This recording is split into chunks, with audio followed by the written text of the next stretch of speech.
Hey guys, Mike here. So, this is it. The very last movie in my cult classic series, 1972's The Godfather, starring Marlon Brando as Vito Corleone. In The Godfather, an aging godfather of a crime syndicate transfers over control to his reluctant son. And so we have The Godfather. So guys, this movie in the series before watching and reviewing it today, I had actually seen it before, though I did watch it years and years ago and I basically couldn't remember what happened in it. So I was more or less watching this one again for the first time. So, what do I think of The Godfather? Well, The Godfather is just a juggernaut of cinema. Everyone and their mum has heard about this movie. Lots of people love this one. And it really shows because it's the second highest rated movie on all of IMDb, only being beaten out by The Shawshank Redemption, which is an amazing film. All of the performances are phenomenal in this movie. So much so, 4 of the leading actors all received Oscar nominations for this film, including Marlon Brando in the leading role, Al Pacino supporting, James Caan supporting, and Robert Duvall supporting. Though the only person to win their Oscar was Marlon Brando, who famously didn't turn up to the Oscars to collect his award, but instead sent a Native American woman to accept it on his behalf as a protest of the treatment of Native American people, I believe it was. And also, Al Pacino didn't turn up to the ceremony either because he thought that he was really being shafted by not being nominated for a leading role when he thought he had just as much time, or if not more, than Marlon Brando. So basically, because he got a supporting Oscar nomination rather than the leading one, he didn't turn up. I mean, he didn't end up winning anyway, so... But neither did James Caan or Robert Duvall. But this has got to be one of the finest performances I've ever seen Marlon Brando give, and it's usually the performance that people think of when they say Marlon Brando. Granted, he's had quite a lot of other Oscar nominations and even one other win, but still, this is easily his most iconic role. And he manages to do so much with so little. He manages to convey so much emotion behind little bits of makeup and cotton buds in his mouth. And he just manages to show so much power with hardly doing anything. Because most people have to shout or show dominance to prove that they are in charge. Whereas Brando's character is already in charge, he's already got people's respect, so he never really needs to raise his voice. He doesn't really ask permission, he just tells people, you will do this. And that is the sign of someone who knows what they're doing and is in full control of everything that's going on. And this is probably going to be, for me, my favourite Al Pacino performance. Because while I loved him in Scarface, that could not be more different from his role in this movie. Because while Tony is completely erratic, larger than life, and always does everything loudly, Michael, on the other hand, is a lot more stoic, is a lot more like his father in this movie. And really, The Godfather is about him. It's about his journey throughout this world. He starts off being completely reluctant to even be a part of the crime family, and then eventually, it just seems like he's destined to take over, even though he's not the oldest brother. And James Caan was great as well. He was completely the opposite of Marlon Brando's character. He was completely erratic. He would just always act on instinct. He would rarely think things through.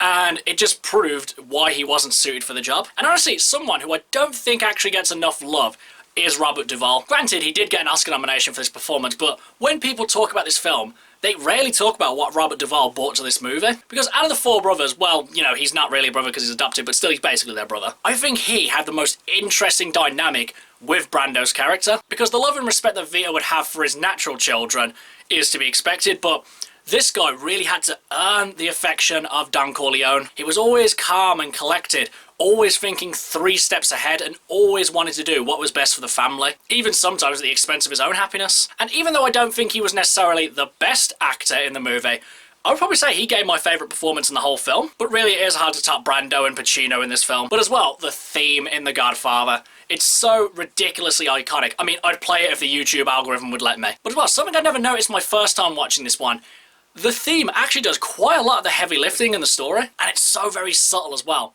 Basically at the start, the theme is very loud, it's very present when Don Corleone, Vito Corleone, is in charge. Then when the focus starts to shift over towards Michael, it's very quiet, it's very uncertain of what it wants to do. Then, when he's in Sicily, it starts to adapt to the surrounding, it switches instruments, it's very basic, it's very, you know, unorchestral. But then literally a couple of seconds later, when Michael's trying to show a bit more of a commanding presence, trying to show his godfather in him, the music starts to go a bit more orchestral, it starts to build up a bit more, and then right towards the very end of the movie, it's pretty much at the same volume, if not louder, than it was for his father. And I imagine other people have noticed this, it's just something I thought was excellent. There's something else as well which made me love this film even more, was back in 2006 there was a Godfather video game, which allowed you to be a gangster, experiencing what happens in the movie, from, you know, your own character's perspective, not from anyone else in the movie. And through that, you'd start right at the bottom and you'd work your way all the way to the top to be the Godfather. And in my game that I had complete control of the city. Everyone was in my pocket, every single shop front except for one.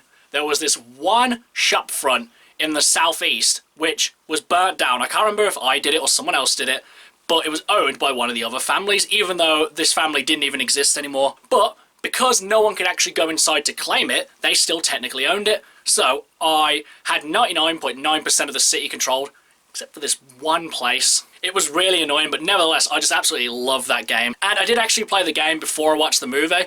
So when I'm watching the movie, I'm just being like, wow, I remember doing that in this game, thus allowing me to get more invested within the film. I mean, the film was already great, but adding into this extra immersive element just made it all the more better. And pretty much another great thing about The Godfather is that ultimately it's just very subtle in the way it does a lot of things.